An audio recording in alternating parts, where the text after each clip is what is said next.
de la homogeneidad formal del siglo XX a la heterogeneidad de imágenes del XXI. El aspecto formal es donde los arquitectos podemos hacer las mayores diferencias y las más visibles en el análisis, especialmente porque todas las posturas teóricas del siglo XX derivaban en una expresión formal absolutamente reconocible. Ellas aludían a una teorización que necesariamente debía concluir en un modo de expresión formal, que identificara físicamente cada postura y que pudiese darle cuerpo, existencia física y poder a un discurso ideológico. El resultado final fue que las expresiones formales terminaban con un mayor poder de irradiación y peso que las propias posiciones teóricas, pues la forma es posible de ser reproducida en cualquier lugar, sin juicio previo y sin que necesariamente sea consecuencia de un discurso teórico. Esto ocurrió largamente en diversos países de todos los continentes, donde la imitación formal de los procesos que ocurrían en las áreas llamadas del primer mundo, constituyeron incluso un sistema de ascenso social o una estética aspiracional, que pretendía, a través de la reproducción de modelos, aparecer como territorio o lugar desarrollado. Aquí las arquitecturas del siglo XX se atraparon a sí mismas, pues este fenómeno que ellas posibilitaron, consciente o inconscientemente, fue también su ocaso. De aquí surgieron muchas de las críticas que intentaron superar estos modelos de desarrollo por imitación, para intentar pasar a la búsqueda de modelos propios que se acerquen en mayor medida a los problemas y preocupaciones específicas de cada lugar. La arquitectura cultural encaja y se adhiere a estas preocupaciones. De esta manera se distancia radicalmente de las propuestas formales homogéneas. De hecho, la arquitectura cultural es imposible de reconocer por lo físico, por la materia. Todas las expresiones de esta postura son y deberían ser diversas, de acuerdo al lugar donde se desarrolla y al grupo humano al que va dirigida. Solo pueden ser reconocidas, parafraseando el pensamiento de Montañola, por la relación dialógica entre sujeto, historia y topos. Pero esto es imposible de comprender solo desde lo visual. En otras palabras, pueden reconocerse como pertenecientes a una similar visión del mundo solo al experimentar personalmente su existencia o al escuchar una explicación acerca de ellas, un relato, un sistema que descifre sus códigos, ocultos para el neófito, el extranjero. Aquí nos acercamos a la idea del mito en cultura, a la imposibilidad de ver y comprender solo a través de lo visual, de lo retiniano, como diría Marcel Duchamp, para retornar a lo conceptual, al relato, el abandono del arte retiniano para retornar a lo conceptual. 23. Es decir, de los aspectos más distintivos de los movimientos arquitectónicos del siglo XX. El reconocimiento a través de lo formal, la homogeneidad conceptual y la pretensión de una arquitectura única para cualquier lugar del planeta. En la arquitectura cultural o arquitecturas culturales, no queda nada de ello y se escapa a todos los preceptos del pasado siglo. Estos se reemplazan por la imposibilidad de reconocimiento visual a través de lo físico o, en otras palabras, por la heterogeneidad formal, por la pluralidad conceptual y finalmente por la imposibilidad de ser aplicada en forma unívoca en todo el planeta. En cada lugar sería necesaria una propia reflexión, lo que constituye la valoración de la diversidad o de la biodiversidad, dicho en términos ecológicos o medioambientales. 3.3.3. Cambios en los procesos de producción del proyecto. La arquitectura cultural plantea un cuestionamiento de las formas de producción del proyecto, por la necesidad de obtener una arquitectura más cercana a un proceso de representación social que a la repetición de códigos formales. En otras palabras, debe estar más cercana a un proceso vital que visual, a un proceso que incluya lo ético más que lo puramente estético. Este cambio debería producirse en varias dimensiones, menciono dos de ellas. Las técnicas surgidas desde la sociología o la antropología y los sistemas de creación desde el arte contemporáneo. Sistema inclusivo del sujeto. Y el arquitecto como sujeto cultural. Tradicionalmente el arquitecto ha tenido el monopolio del diseño de la ciudad, que se ha conferido o autoconferido por leyes sociales que regulan el sistema de creación y centran esta acción en la figura del arquitecto. Esto no necesariamente debe cambiar, pero sí deberíamos modificar la forma de enfrentar el proyecto. El arquitecto debería transformarse más en articulador social o activista cultural, que cree sistemas para incluir de manera más decisiva en el proyecto la participación del sujeto o sujetos que ocuparán esos proyectos. Entonces el arquitecto debería superar la mera creación de formas, que por alguna misteriosa y mágica razón, supuestamente, resuelven los problemas sociales. Cuestión que en los resultados de la arquitectura del siglo XX queda demostrado que no necesariamente es así. Es más, en muchas ocasiones la arquitectura es productora de conflictos sociales más que de soluciones. Esto ocurre especialmente en los países con menor desarrollo económico y donde el margen para esta tradicional manera de actuar del arquitecto, como creador y artista, es mucho menor y también menos necesaria. Básicamente podríamos intentar una mayor participación de los diversos sujetos en la acción proyectual con sistemas de análisis ya probados en su eficacia como las técnicas etnográficas y proyectos posibilistas, 24, más que de proyectos conclusos. Esto quiere decir sistemas de creación abiertos, que sean capaces de responder y ser flexibles a los diversos problemas sociales. Con esto el resultado formal se hace menos preciso, al considerar que la arquitectura es no solo un problema de forma física, sino también de forma social. ¿Por qué hablar de un cambio en el método de producción del proyecto? Esencialmente porque al incluir más radicalmente al sujeto o sujetos, estamos incluyendo los procesos culturales de los cuales ellos son portadores y únicos depositarios. La cultura son los sujetos en movimiento y en la medida que podamos sumergirnos en ellos y comprender sus preocupaciones, estaremos tocando las fibras más íntimas de la cultura. En estos sujetos también está el arquitecto como expresión del proceso cultural y por lo tanto en la medida que más abramos el proyecto y más profesionales participen de él, evitaremos el autoritarismo despótico de la creación hermética y endógena del arquitecto. Podremos incluirlo a él como sujeto que posee un cierto conocimiento útil y necesario para materializar la cultura. Así tendremos más posibilidades de acercarnos a respuestas certeras a la hora de hacer una arquitectura de la cultura, aunque los objetos sean menos perfectos en los cánones establecidos en el siglo XX. Los sistemas de difusión masiva de la arquitectura, a través de las publicaciones, obedecen generalmente a una concepción de la profesión como arte.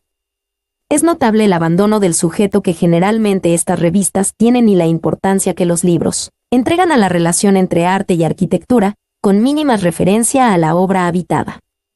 Cuando las fotografías de arquitectura incluyan constantemente sujetos y representación de procesos humanos, querrá decir que la producción arquitectónica habrá cambiado. No me atrevo a llamarle nuevo proceso de producción arquitectónica, pues me parece el más viejo de todos. Por lo demás, en muchas ocasiones se ha intentado retomar, como por ejemplo, en la arquitectura latinoamericana moderna, influida por los movimientos sociales de los años 60. Si el oficio de la arquitectura ha extraviado o abandonado esta visión en función del sobrediseño del objeto, es una cuestión que se remediará pronto. Es solo asunto de tiempo, pues la saturación del excesivo diseño, de la sobreactuación del objeto como fin último de la profesión, es algo que se discute desde mucho tiempo, especialmente al confrontar sus resultados a problemas sociales. La creación como acto colectivo. Los sistemas de creación planteados desde el arte, como los procesos abiertos, citados por Joseph Beuys, 25, al decir, cada hombre, un artista, al apelar a la autodeterminación política y artística, y al concebir el arte como el sistema de evolución humana, son elementos de los cuales puede aprender el proceso de producción arquitectónico. También podemos citar dentro de estos métodos, las ideas de John Cage, 26, cuando habla de sistemas de azar, similares a los que plantea Duchamp, o incluir la imperfección o los ejercicios indeterminados, inconclusos y abiertos, para la inclusión del sujeto como parte de la creación. Un sistema abierto hace que el autor, arquitecto, en cierto modo no controle todo el proceso. Esto produce mucho temor en el creador, pues él mismo se autoconfiere ciertas capacidades superiores de comprensión de la realidad que no son posibles de compartir con los ciudadanos comunes. Esta actitud enseñada en las escuelas de arquitectura muchas veces obedece más al mantenimiento del estatus social del arquitecto que a una búsqueda de contribuir en la solución de los problemas sociales. Este temor tiene que ver también con la autoimpuesta necesidad de hacer un objeto de arte. Obviamente el control del diseño del objeto tiende a buscar una perfección inexistente. Se supone que al abrir el sistema se tendrán menos posibilidades de llegar a esa utópica perfección, por lo tanto el arquitecto vuelve endémicamente a su rutina privada y hermética de creación. En la arquitectura cultural es posible considerar la imperfección como parte del sistema de creación y la inclusión de los sujetos como parte del azar, Así muchas veces no sabremos en qué terminará un proyecto. Solo podemos presuponer un conjunto de reglas que orienten el proceso con final indeterminado. 3.3.4. Un reacercamiento a la sociología. Ya hemos hablado del abandono de las lógicas de composición por proyectos posibilistas y abiertos, y de la inclusión del sujeto como almacén cultural. Esto no quiere decir abandonar la arquitectura como arte, del cual siempre tendremos muchas lecciones que aprender, sino más bien colocar la arquitectura en un camino intermedio entre arte y sociología. Actualmente nos encontramos con una arquitectura que ha tenido un enorme desarrollo de las soluciones y variantes formales para el proyecto. Los algoritmos, la teoría de fractals, la teoría del caos, los procesos matemáticos, y todo el apoyo de las nuevas tecnologías, dan cuenta de un gran desarrollo en el campo de las soluciones arquitectónicas. Nuestro conflicto como arquitectos es que no hemos tenido la misma capacidad para desarrollar la posibilidad de enunciar los problemas sociales, no hemos creado o sabido utilizar sistemas para su análisis y descubrimiento. Por lo tanto, nos encontramos con una disciplina absolutamente coja. Por un lado, tiene un soporte muy desarrollado en los últimos años, el de las soluciones arquitectónicas, derivados de procesos matemáticos y ligados al arte y la estética, y por otro lado, un soporte minusválido ligado al enunciado de los problemas y la comprensión de los fenómenos sociales. Esta última cuestión ni siquiera es materia de estudio sistemático en la gran mayoría de escuelas de arquitectura del mundo. La composición, la estética, el objeto y la idea del arquitecto como artista siguen siendo los modos de enseñanza de la arquitectura actual. Por lo tanto, me parece evidente la necesidad de poner a la altura a ambos procesos y buscar una proximidad al mundo de la sociología o antropología, donde sí han desarrollado sistemas de comprensión de la realidad. En otras palabras, desarrollar los enunciados de problemas al mismo nivel que el desarrollo que han tenido las soluciones. Si logramos trasladar el eje de la arquitectura, desde una disciplina relacionada puramente al arte a una disciplina de servicio social, tendremos más posibilidades de acertar a la hora de representar procesos culturales. Este cambio requiere comprender el oficio como una disciplina de servicio social, no solo como un arte, dentro del cual el compromiso con el desarrollo cívico es voluntario. Se necesita cambiar la noción que el arquitecto tiene de sí mismo como un artista, para pasarla a un servidor público. Este cambio es radical a la hora de enfrentar un proyecto, pues plantea la arquitectura como un sistema de resolución de problemas ciudadanos, no solo como una cuestión de forma física, sino más bien de forma social.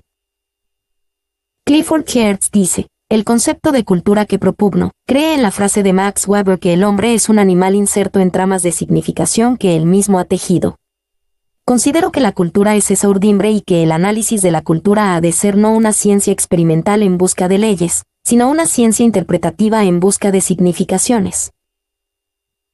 Esto puede servir enormemente a la arquitectura, pues saca el problema de la mera forma, para llevarla al plano de las significaciones, de la cual obviamente la forma es solo el producto final y nos libera también, a los arquitectos, de la reproducción formal como sinónimo de cultura.